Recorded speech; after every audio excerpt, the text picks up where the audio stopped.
lived in what she called a safe neighborhood in Bridgend, Wales. One day when she was cleaning up her kids' toys in her backyard, she noticed something strange about her back door. She thought maybe one of her kids had taken paint and slapped it across the back door, or perhaps it was even mud. But then when she walked up to the door itself, she could tell that there were two very deep gouges in the door right next to the locking mechanism. Also, the key portion of the lock had loads of scratches all over it. Initially, she thought maybe these have been here the whole time and I just haven't noticed them until right now. But when she looked at the two gouge marks in the door, they looked fresh. Since she did not own a dog and didn't know of any other dogs in the area that might come into her property that could have scratched up the door, she figures, okay, it's gotta be my kids. So she calls her kids outside and she points at the marks on the door, and the kids swear they didn't do it. And they say, I don't remember ever seeing that. That's new. At this point, Lisa has this sinking feeling that someone must have tried to break into our house. But she doesn't want to scare her kids, so she tells them to go back in the house. They go inside and she's standing in front of the door and she's just looking at the marks thinking like, what do I do? And she notices in the bushes right next to the door, there's something silver sitting in the bush. She bent down and picked up a wire that she immediately recognized as a windshield wiper insert because she had recently had to replace her windshield wipers because one of the inserts was missing. She also noticed this wire that was very rigid had been bent up at the end like a hook. And it was at this point that Lisa went from maybe someone's trying to break in to definitely someone just tried to break in.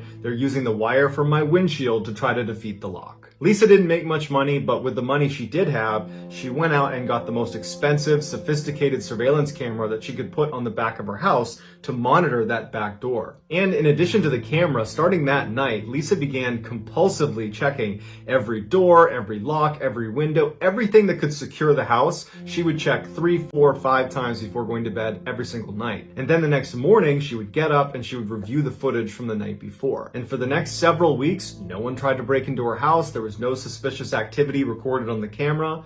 Everything was normal. Until Monday, July 13th, when she woke up and noticed her back gate, not her door, but the gate leading into her yard, was slightly open.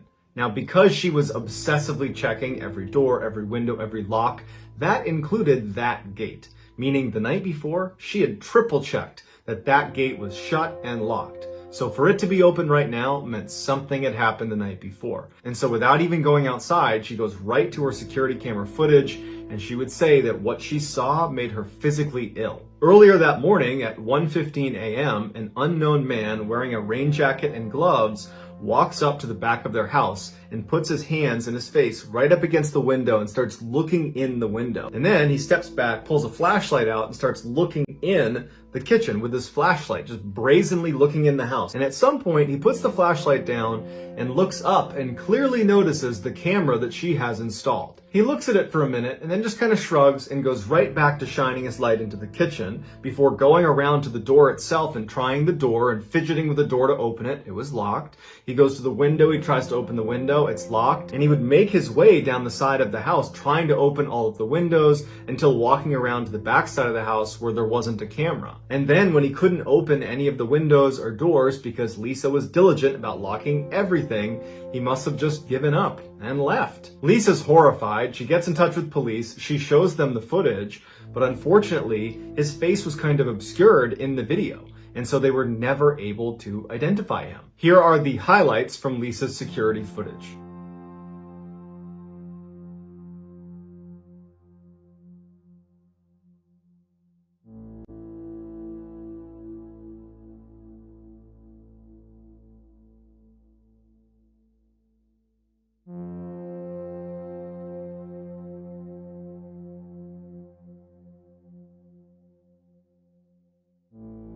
On September 8th, 2017, 19-year-old Kanika Jenkins, along with her 3 friends, were driving to the Crown Plaza Hotel in Chicago, Illinois. It was a Friday night, and the girls had been invited to a big birthday party on the 9th floor of the hotel. They arrived at the hotel around 11 p.m., and by the time they got up to room 926, The room was packed with their friends, the music was loud, and the drinks were flowing. A few hours into the party, a witness would tell police that when they went up to give Kanika a hug, she could barely stand, she was so intoxicated. Another witness said when everybody was up, dancing and having a great time, Kanika was sitting on the side of the room, apparently too drunk to even stand up. At about 3 a.m., Kanika and the 3 friends she had showed up with decided it was time to leave the party and head home. So they make their way into the hall, security cameras would pick them up in the hall, they go down to the lobby, and that's when Kanika realizes she doesn't have her car keys or her phone. Her friends, who were not nearly as intoxicated as Kanika, told her to stay in the lobby. They would go back up to the hotel room and look for her things. Her friends go back upstairs, they search the room for a few minutes, and they finally find her purse that had her cell phone and her keys in it. They go back down to the lobby, and Kanika's not there. Now, they assumed she must have already left the hotel and was waiting at the car for them, but when they got to the car, she wasn't there. So they all pile into the car and they call Kanika's mother and they say, hey, we just left this party and I think everything's fine, but we can't find Kanika and we have her phone and we have her keys. And they explained that they had left the party and she'd lost them and that she was down in the lobby and now she wasn't here anymore. And Kanika's mom wanted to know, were you guys drinking? And it was clear the friends were a little bit cagey about it. And they said, oh no, maybe a drink or two, but I'm sure she's fine. Everything's just fine. And Kanika's mom just felt like there's something off here. It's the middle of the night. You don't know where my daughter is. And so she said she was coming to the hotel and she was going to find Kanika. Kanika's mom arrives at the hotel fabrication. That's not true. They could have showed it to her. They just didn't want to. And so they told her, sorry, you're going to have to file a missing person report. And so obviously Kanika's mother is very frustrated and she just wants to find her daughter. So she leaves the hotel and she calls police. And she asks them, can you please come down to this hotel and get them to show us the security footage because we can't find my daughter. The police were willing to help, but they viewed this as, your daughter was at a party, she's probably with her friends somewhere, she's bound to show up, she probably went to another room, and they advised her that she should just wait a couple of hours, see if your daughter turns up, and if she doesn't, call us back. Kanika's mom is now doubly frustrated that there's no one who's going to help her, and so she decides that she's going to search for her daughter on her own.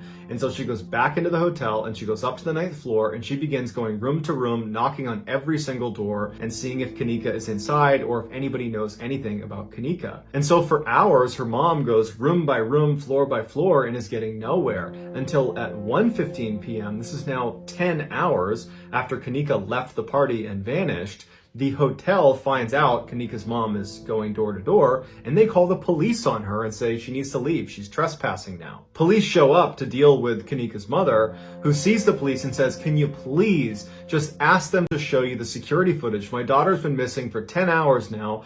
I have her phone. I can't get in touch with her. And the police say, okay, fine. They go to the front desk. They say, show us the security footage. They show them the footage, but it's just the exits of the hotel. And they see Kanika going inside, but they don't see anybody leaving. And I guess that was enough for the police and the hotel. And they said, hey, we did our job. She apparently is still in the hotel somewhere, but we can't help you anymore.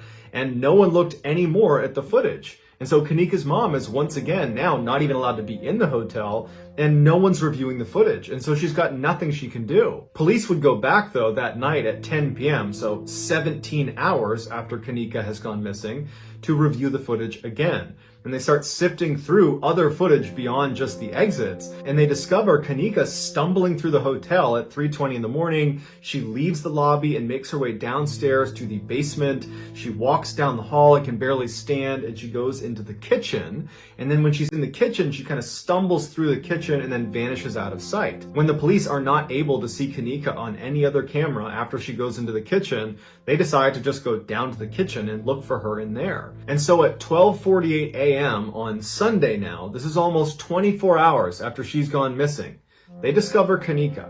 She had stumbled into a walk-in freezer that was left open for reasons we don't know, and then once inside, she had accidentally shut the door, but she was too drunk to open it up again, and she froze to death. Although Kanika's death was ultimately ruled an accident, one could make the case that had the hotel allowed Kanika's mother to review the footage just 2 hours after Kanika went missing, perhaps she would have found the footage that led them to the kitchen. They could have gone down and found her before she froze to death, but we'll never know. Here is the final footage of Kanika stumbling through the hotel before she ultimately landed in the freezer.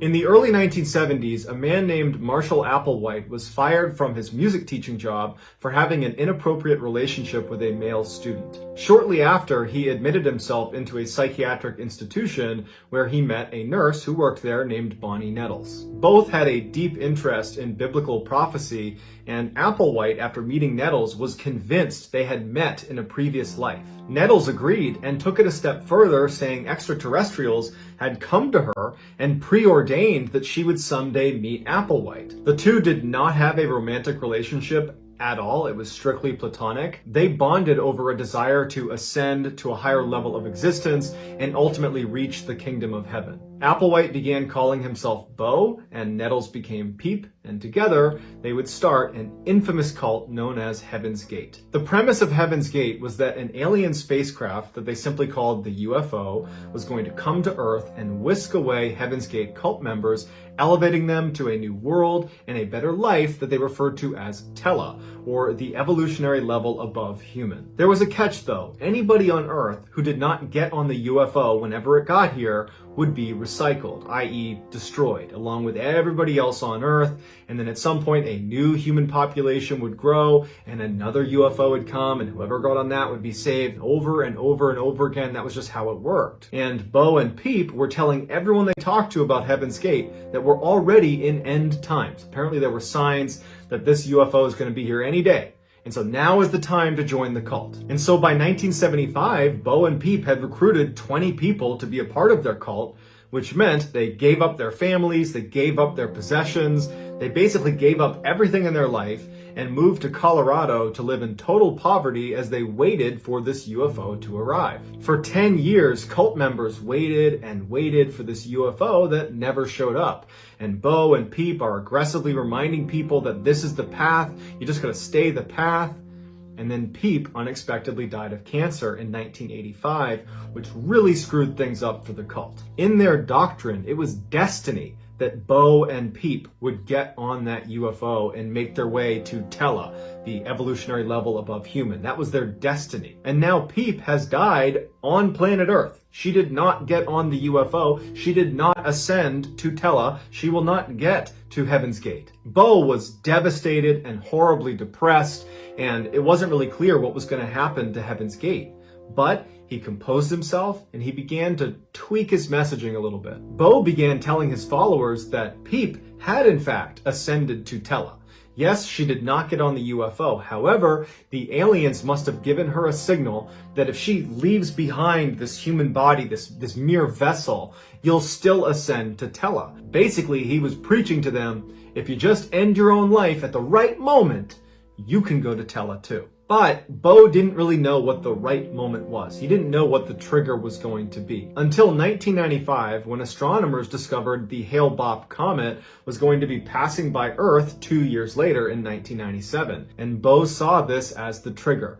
The UFO was going to be hiding behind the trail of this comet, and for sure, Peep was riding on that UFO, and as soon as it passes by Earth, we need to ascend. And so fast forward to March 26, 1997, as the Hale-Bopp comet passed by Earth, 39 of the Heaven's Gate cult members, including Bo, they began their journey. Bo told them they would be exiting the Earth in 3 groups. And so on March 26th, Group 1 entered their San Diego mansion and consumed applesauce mixed with barbiturates, followed it up with a whole bunch of vodka, and then put a bag over their head and waited for death. Then on March 27th, Group 2 entered the San Diego mansion, knowing full well what they were walking into. They all had specific jobs of how they were going to clean up the mess left from Group 1. They cleaned it up. Then they picked up the Group 1 members and placed them in beds and put a purple cloth over their face before they, Group 2, consumed their own applesauce mixed with barbiturates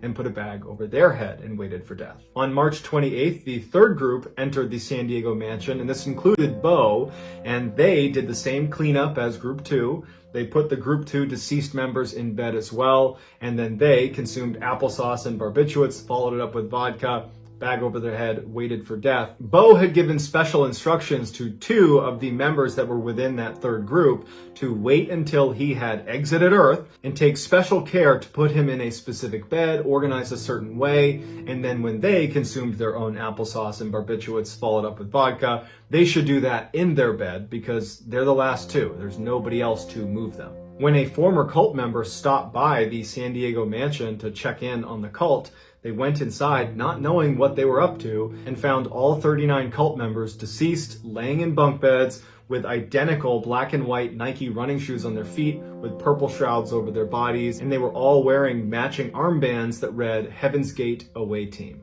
Just hours before they exited the Earth, each of the groups would perform exit interviews where they would record themselves talking about why they were doing this, why it was important, and what they expected on the other side. They are remarkably cheerful and happy considering what they all know they are about to do. Here are some highlights from those exit interviews. Okay, we have Thirsody with us, and I believe that you chose the name Thirsody because you wanted to be reminded of your thirst for next level knowledge. Is that correct? That's right. I'm